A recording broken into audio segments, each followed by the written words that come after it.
It's not about అంటే ఒక యాక్టర్కి కావాల్సినంత ఫేమ్ ఉంది, పెద్ద యాక్టర్కి కావాల్సినంత ఫేమ్ ఉంది, యాక్టింగ్ స్కిల్స్ ఉన్నాయి, అయినా సినిమాలు లేవు అంటే యూ షుడ్ అండర్స్టాండ్. అంటే మీకు డైలీ బేసిస్లో తెలియదు, బట్ నాకున్న సర్కిల్ నాకేంటో తెలుసు, the kind of people I know.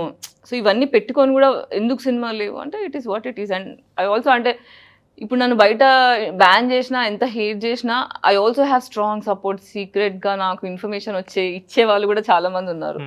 So కౌన్సిల్స్లో meeting పెట్టుకొని మరి బ్యాన్ చేసిన డిస్కషన్స్ కూడా నాకు తెలుసు. సో ఓకే, అంటే అలా బ్యాన్ చేసినప్పుడు మీ రియాక్షన్ ఏంటి? చేస్తే చేసుకోండి అనుకుంటున్నారు. అంతే.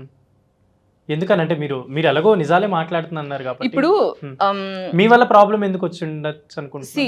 ఏం లేదండి, బేసిక్గా దొంగేవుడు అంటే భుజాలు తడుపుకున్నారు. ఇప్పుడు ఏంటంటే నేను అడిగేది ఏంటి, మీరు కాంట్రవర్సీ అంటున్నారు, కాంట్రవర్సీ అని మీరు అనుకుంటున్నారు.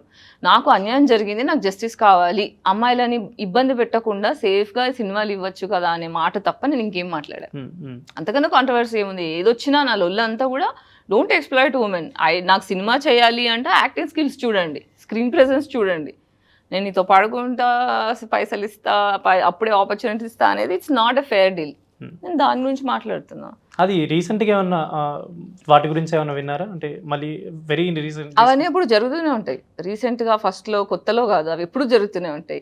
అంటే అన్లెస్ నాకు ఒక రిచ్ ఫాదర్ ఉన్నాడు అనుకోండి, నేను ఒక పెద్ద రిచ్ ఫ్యామిలీ నుంచి వచ్చా, లేదంటే మా పేరెంట్స్ ఇండస్ట్రీ వాళ్ళు ఉంటే అది వేరే ఉంటుంది. నేను అవుట్ సైడర్ కదా, ఈ అమ్మాయి ఏం చేస్తుందిలే అన్న ఒక చులకన ఉంటుంది. ఎంత ఉంది, నేను చూడటానికి కూడా చాలా చిన్న సైజ్ కదా, అది టాల్ కూడా కాదు. సో అండర్ ఎస్టిమేట్ ఎక్కువ చేస్తారు. అంటే people will take you for granted when you don't have support system. అదే జరుగుతుంది.